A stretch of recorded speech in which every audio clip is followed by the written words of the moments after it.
Okay, so let's take a few moments and look over the different pieces of this student essay.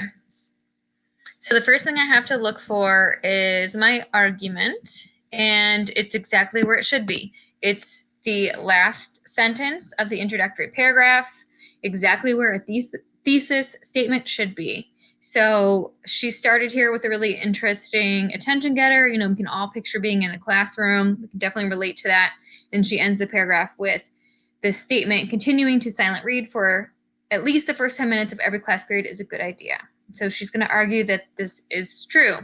And it might not seem like a debatable topic, but it really is. If you're kind of from the world of education, especially the world of language arts, you know that this is something that's debated. Some schools have whole programs designed around silent reading, and every class stops and reads at the same time, regardless of the content area. Some schools definitely emphasize the importance of having silent reading every single day as part of language arts. And there are plenty of teachers and or schools that believe that silent reading should be done outside of class minutes. So she's taking the position here that having that silent reading for 10 minutes every day is something that we need to do. So now she has to make her claims. So remember, her claims are the reasons that her argument here is valid. And so you'll find that the claims are exactly where they should be. They're the topic sentences of body paragraphs. So the first reason, she says here, the first reason why reading in class is a good idea is because it helps get some of our required silent reading done. And so that's reason number one, claim number one. Here, furthermore, silent reading is not only fun, it paves the way for tests. No one's allowed to have passages read to them during a standardized test like air. So there she gives a second reason. I'm going to skip down to this paragraph. Not only is silent reading useful, it allows students to choose what they want to read, which in turn can help their future. So there she gives another reason. And I'm going to come up here. She actually has her counterclaim and rebuttal paragraph here. And she starts with, there are people who say that silent reading doesn't help low-level readers. So that would be the counterclaim.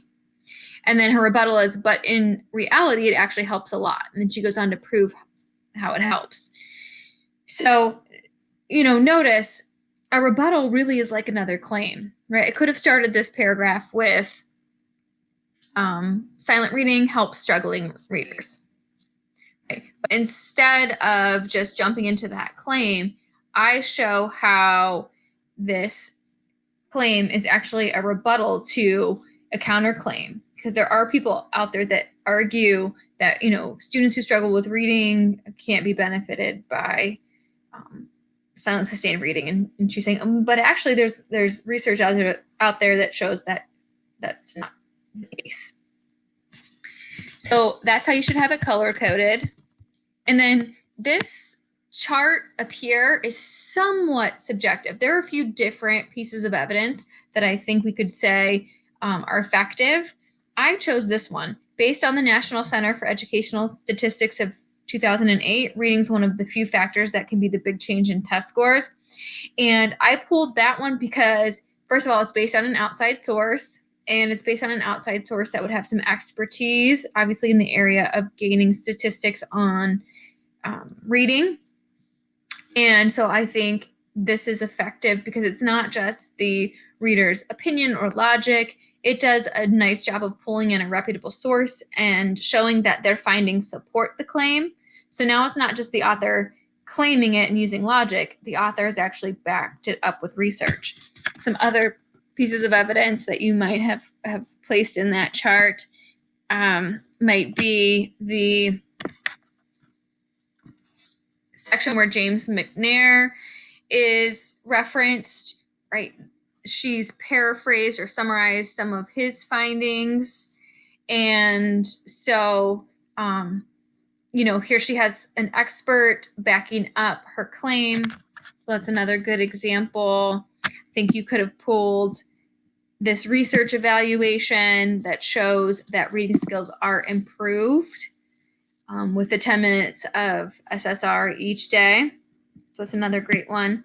You know, something that might be while very effective, maybe not quite as effective, might be where she quotes, an interview of someone that she talked with. I think that's a great piece of evidence. I think it's wonderful, but if I have to say what's stronger, it's probably going to be the sources that we can actually cite that are more academic. And you're going to notice in this paragraph, she gives a great example. And you can tell this example is either something that she made up, or more likely it's someone that she knows. And so I think it's very effective. But again, if I have to put it up against an actual outside scholarly source, I'm going to say the scholarly source is going to be the most effective.